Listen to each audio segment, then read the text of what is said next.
Movie का start होता है 6 मंथ्स प्रेग्नेंट बेकी और उसके भाई कैल से, जो सफर करते हुए सैन डिएगो जा रहे होते हैं और रास्ते में बेकी की वॉमिट के लिए रुकते हैं। जब उन्हें टॉल ग्रास से किसी टॉबिन नामी बच्चे की आवाज आती है जो उनसे हेल्प मांग रहा होता है और उसकी मदर उसे चुप करा रही होती है। बेकी टॉबिन को मुश्किल में समझकर उसकी हेल्प के लिए जाने का कहती है, तो कैल कार पास मौजूद चर्च के पास पार्क करके टॉल ग्रास में चला जाता है, जबकि पीछे आती बेकी पुलिस को कॉल करने की कोशिश में पीछे रह जाती है। वो दोनों अलग होने पर एक दूसरे को आवाज दे रहे होते हैं, साथ ही उन्हें टॉबिन की भी आवाज आ रही होती है। जब वो अपनी आवाज करीब होने के बावजूद भी एक दूसरे को ढूंढ नहीं पा रहे होते, तो बेकी बाहर निकलने का कहती है, लेकिन उसके लिए उन्हें मिलना होगा। उसके लिए बेकी कैल को अपनी आवाज फॉलो करने के लिए कहती है, लेकिन फिर भी वो जब नहीं मिल पाते तो बेकी आइडिया देती है कि वो दोनों एक साथ जंप करेंगे, और जब एक दफा वो ये करते हैं तो एक दूसरे को देख सकते हैं, लेकिन दूसरी दफा पर दोनों को ही कोई नहीं दिखता। ये होता देखकर दोनों डर जाते हैं और हम देखते हैं कि कैल रैंडम डायरेक्शन में ही भागता जाता है, जिस वजह से वो पडल में गिर जाता है और उसे ग्रास के पीछे फ्रेडी नामी डॉग मरा दिखता है। बेकी और कैल मुसलसल चलते रहते हैं और इसी तरह रात हो जाती है और बेकी को टॉबिन का फादर रॉस मिलता है, जो उसे अपने साथ रहने का कहता है ताकि वो मिलकर टॉबिन और कैल को ढूंढ सकें। लेकिन साथ चलते हुए बेकी को जमीन पर सीजर्स और कुछ ऐसी नुकीली चीजें गिरी हुई दिखती हैं, जिसे देखते हुए उस पर कोई अटैक कर देता है। दूसरी तरफ हम देखते हैं कि कैल बेकी को ढूंढता थक कर बैठता है, तो उसके पास गंदा हुआ टॉबिन आता है जिसके हाथ में डेड बर्ड होती है, और वो कैल को बताता है कि ग्रास में डेड थिंग्स को ढूंढना आसान है क्योंकि ग्रास उन्हें अपने अंदर नहीं लेती। कैल उसके ग्रास में आने के बारे में पूछता है तो वो बताता है कि वो अपनी फैमिली के साथ था जब उसने किसी शख्स को हेल्प के लिए आवाज देते सुना था, जैसे उन्होंने सुना है। साथ वो बताता है कि उसे पता है बेकी ने मर जाना है, और कैल के पूछने पर कहता है कि उसे ये बात एक रॉक ने बताई है जिसे ग्रास ने बताया है, क्योंकि टॉल ग्रास को सब पता है। बेकी के वेयरहाउस जानने के लिए टॉबिन कैल को रॉक के पास लेकर जाता है, जिसे कैल हाथ लगाने ही लगता है कि उसे बेकी की चीख की आवाज आती है और वो पैनिक करता ग्रास में उसे ढूंढने लग जाता है। नेक्स्ट सीन्स में बेकी के बेबी का फादर ट्रेविस कैल और बेकी को ढूंढने निकला होता है, जब उसे उनकी कार चर्च के आगे दिखती है, जिस पर वो चर्च में जाकर देखता है, लेकिन वो वहाँ नहीं होते और वहाँ से निकलकर उसे ग्रास के सामने बेकी की गिरी बुक मिलती है। ये देखकर वो ग्रास में घुस जाता है और मुसलसल सफर करता जाता है, मगर उसे बेकी या कैल नहीं मिलते। लेकिन जब वो आराम करने के लिए बैठता है तो उसे टॉबिन मिलता है, जो ट्रेविस का नाम जानता है और ये भी जानता होता है कि वो बेकी को ढूंढ रहा है। साथ ही वो ये दावा भी करता है कि ट्रेविस उसे जानता है, लेकिन ट्रेविस उससे पहले कभी नहीं मिला होता। ट्रेविस के कहने पर टॉबिन उसे बेकी के पास लेकर जाता है, जो कि डेड रॉट हो रही होती है, और ट्रेविस उसके पास से उसका नेकलेस उठाकर उसे पकड़े रोते हुए ही रात गुजार देता है। सुबह होने पर ट्रेविस की आँख खुलती है और वो ग्रास में सफर करके बाहर निकलने की विश करता आगे बढ़ने लगता है, जब उसे ग्रास के बाहर से कुछ लोगों की आवाज आती है, जिसमें टॉबिन भी होता है। ट्रेविस उन्हें हेल्प के लिए आवाज देता है और ग्रास के बाहर हम देखते हैं कि टॉबिन, उसका डॉग फ्रेडी, उसकी मदर नटाली और रॉस चर्च से निकल रहे होते हैं जब उन्हें ट्रेविस की आवाज आई है, और फ्रेडी आवाज सुनकर ग्रास में चला गया है। टॉबिन फ्रेडी के पीछे और नटाली रॉस के साथ टॉबिन के पीछे ग्रास में जाते हैं और सब अलग हो जाते हैं। उधर ही हम देखते हैं कि रॉस को चलते हुए रॉक मिल जाता है। बहुत से दिन उनके अंदर ट्रैप हुए ही गुजर जाते हैं, और एक दिन मूवी के स्टार्ट वाला सीन होता है जब बेकी और कैल टॉबिन की आवाज पर ग्रास में घुसते हैं, और जब वो बात करके एक दूसरे को ढूंढ रहे होते हैं तो उनकी आवाज ट्रेविस को भी आती है, जिसकी आवाज सुनकर वो दोनों बहुत हैरान होते हैं। तभी टॉबिन बीच में रोता हुआ बताता है कि उसे फ्रेडी की डेड बॉडी मिली है, और ये सुनकर ट्रेविस उसकी बात याद करते हुए उससे उधर खड़े ही बोलते रहने का कहता है, ताकि बाकी सब भी आवाज को फॉलो करते वहाँ तक आ सकें, और वाकई वो वहाँ मिल जाते हैं। कैल और बेकी ट्रेविस के वहाँ आने की वजह पूछते हैं। वो बताता है कि वो दोनों 2 महीने से लापता थे, इसलिए वो उन्हें ढूंढने निकला था, लेकिन उनके मुताबिक उन्हें सफर करते हुए 2 दिन ही हुए हैं। ट्रेविस वहाँ से निकलने का कहता है तो कैल बेकी की रेस्ट के लिए उन्हें आगे बढ़ने से मना करता है, लेकिन बेकी ग्रास में किसी को उन्हें देखता देखकर आगे बढ़ने का कहती है, जिस पर ट्रेविस टॉबिन को अपने शोल्डर्स पर बिठाता है ताकि ग्रास के ऊपर से देखकर बाहर का रास्ता बता सके, और टॉबिन ऊपर बैठ बैठकर एक बिल्डिंग का बताता है जिसकी तरफ वो निकल पड़ते हैं। वो रात तक उसकी तरफ ही चलते जाते हैं। रास्ते में बेकी के मोबाइल पर कॉल आती है जिसमें कोई औरत रोते हुए बता रही होती है कि कैल को ट्रेविस को हर्ट करने से रोकना और उसे एक ही मिस्टेक दोबारा मत दोहराने देना। वो उसे बहुत ही अजीब समझकर और जल्दी चलने लग जाते हैं ताकि वो फौरन ग्रास से निकल सकें। और जब वो करीब पहुंचते ही हैं तो ग्रास बेकी के अंदर जाने लगती है जिसकी वजह से बेकी वहीं बेहोश होकर गिर जाती है और ट्रेविस, कैल और टॉबिन उसके पास आ जाते हैं। वहीं पर रॉस आता है जो बेकी को रिवाइव करता है और उन्हें बताता है कि उसे बाहर का रास्ता पता है, लेकिन वो कहते हैं कि वो बिल्डिंग की तरफ जा रहे थे। और जब टॉबिन शोल्डर्स पर बैठकर ऊपर देखता है तो बिल्डिंग गायब होती है। इस पर वो रॉस के साथ बाहर निकलने पर तैयार हो जाते हैं, मगर रॉस उन्हें रॉक के पास ले आता है और उसको हाथ लगाने के फायदे बताने लग जाता है, जिस पर कैल रॉक को हाथ लगाने लगता है, मगर उधर खराब हालत में नटाली आ जाती है। वो उन्हें रॉस की किसी भी बात पर यकीन ना करने का कहती है क्योंकि उसके मुताबिक रॉस ने उसे हर्ट किया था। साथ ही बताती है कि उसने बेकी को मरे हुए देखा है और इसके जवाब में रॉस उसे खाने और पानी के बगैर इतने दिन गुजारने की वजह से पागल कहता है और उन्हें रॉक को टच करने पर कन्विंस करने की ट्राई करता रहता है। रॉस जब ज्यादा ऑड बिहेव करता है तो ट्रेविस उस पर अटैक करता है, लेकिन रॉस उस पर हावी हो जाता है, मगर ट्रेविस फिर भी हिम्मत ना हारते हुए सबको वहाँ से जाने का कहता है, जिस पर अमल करती नटाली भागने लगती है तो रॉस उसे पकड़ लेता है। वो सबके सामने उसके स्कल को क्रश कर देता है और ये देखकर सब वहाँ से भागते हैं, लेकिन उन्हें कोई रास्ता ही नहीं पता होता, जबकि रॉस सब जानता है। तभी टॉबिन को फ्रेडी जिंदा दिखता है और उसको फॉलो करके ही वो ग्रास से निकलते अबैंडन स्टोर में आते दरवाजा बंद कर देते हैं। नेक्स्ट सीन्स में ट्रेविस और कैल की बेकी के लव पर लड़ाई चल रही होती है जब रॉस दरवाजा बचाता है और वो सब रूफ पर चले जाते हैं। ट्रेविस और कैल टॉबिन और बेकी को बेंच पर छोड़कर उस एरिया से निकलने का रास्ता देखने जाते हैं, लेकिन कोई भी रास्ता ग्रास से गुजरे बगैर नहीं जाता। तब उन्हें नीचे फ्रेडी दिखता है जो जमीन में हुए होल से होता हुआ ग्रास के एरिया को जमीन के नीचे से पार करता रोड पर निकलता है। वो वही देख रहे होते हैं कि ट्रेविस स्लिप होता है और कैल उसे पकड़ता है, मगर फिर छोड़ता हुआ रूफ से गिरा देता है। ये करते हुए उसे टॉबिन देख लेता है और कैल उसे समझाने ही लगता है कि उन्हें रॉस की आवाज आती है, जिस पर कैल टॉबिन और बेकी को लेकर नीचे आता है और टॉबिन उनसे आगे भागता हुआ ग्रास में चला जाता है, जबकि बेकी कैल से ट्रेविस के बारे में पूछती है, लेकिन जब कैल वेग जवाब देता है तो बेकी सब समझते हुए उससे दूर ग्रास में भाग जाती है। कैल को रॉस पकड़ता है तो कैल उससे भागता है, लेकिन वो पकड़ा जाता है और रॉस उसे उसके हर एक्शन पर अपने पास ही आने का बताता हुआ चौक करता मार देता है। उधर हम देखते हैं कि रॉस में कैल की बॉडीज पड़ी होती हैं, यानी वो काफी दफा रॉस के हाथों मर चुका है। दूसरी तरफ बेकी की आवाज पर गिरा हुआ ट्रेविस उठता है और उसकी आवाज को फॉलो करते ग्रास में आता है, जिधर वो दोनों अलग जगहों पर बैठे बेबी की बातें करते रहते हैं। तभी बेकी के पास रॉस आता है, जिसकी आंख में बेकी उसकी बातों के दौरान ही पास परी सीजर्स घुसा देती है और वहाँ से भागती है, लेकिन उसे ग्रास से बनी क्रिएचर घेर लेती है, जिन्हें देखकर बेकी बेहोश हो जाती है और उसे होश रॉक के पास आता है। वो अपना फोन निकालकर अपनी ओल्ड सेल्फ को कॉल करके कैल को ट्रेविस को हर्ट करने से रोकने का कहती है, क्योंकि वो एक ही मिस्टेक बार बार दोहरा कर वहाँ बार बार फंस रहे हैं, यानी वो सब एक टाइम लूप में है। बेकी को कॉन्ट्रैक्शंस की दर्द होती है और उसके पास रॉक के करीब एक होल होता है, जिसके नीचे हम देखते हैं कि बेशुमार बॉडीज रॉट हुए जा रही होती हैं और उससे पीछे होती बेकी दर्द में बेहोश हो जाती है। उसकी आंख खुलती है तो वो कैल को अपने आप को पानी पिलाते और अपने बेबी को पकड़ते देखती है और वो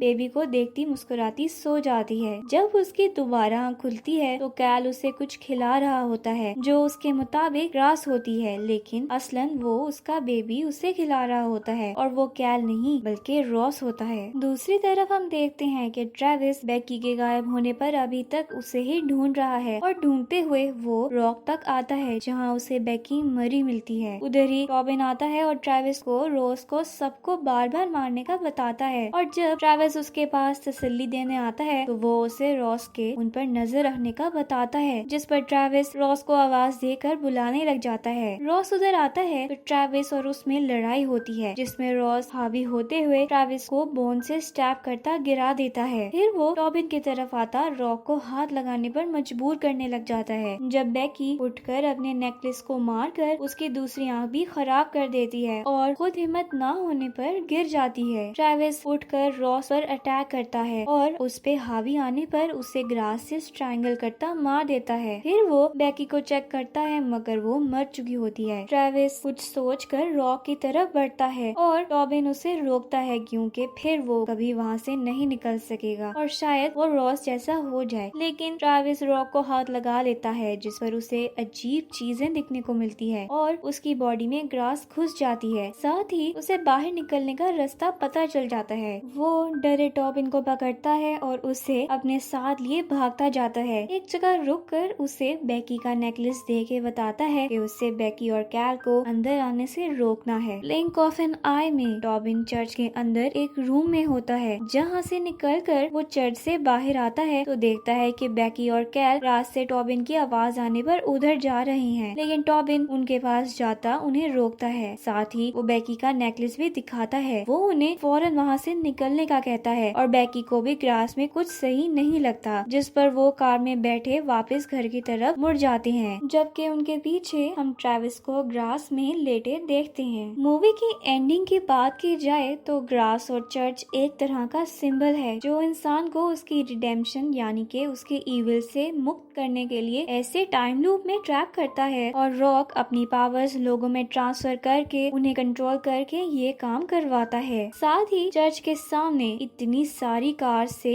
ये बात भी साबित होती है कि ये लोग ग्रास में जाने वाले कोई पहले इंसान नहीं थे, बल्कि इनसे पहले भी बहुत से लोग जा चुके थे जिनकी बॉडीज बेकी के पास हॉल में हम देख चुके हैं। लेकिन ट्रेविस इन लोगों के लिए ये लूप तोड़ देता है जब वो रॉक की पावर्स लेके रॉबिन को वहाँ से बाहर ट्रांसपोर्ट करता है ताकि वो बेकी को वार्न कर सके। लेकिन एक लूप एंड होने का हरगिज ये मतलब नहीं कि और लोग इसके अंदर नहीं जाएंगे, बल्कि ये साइकिल अब किसी और पर कंटिन्यू होगा।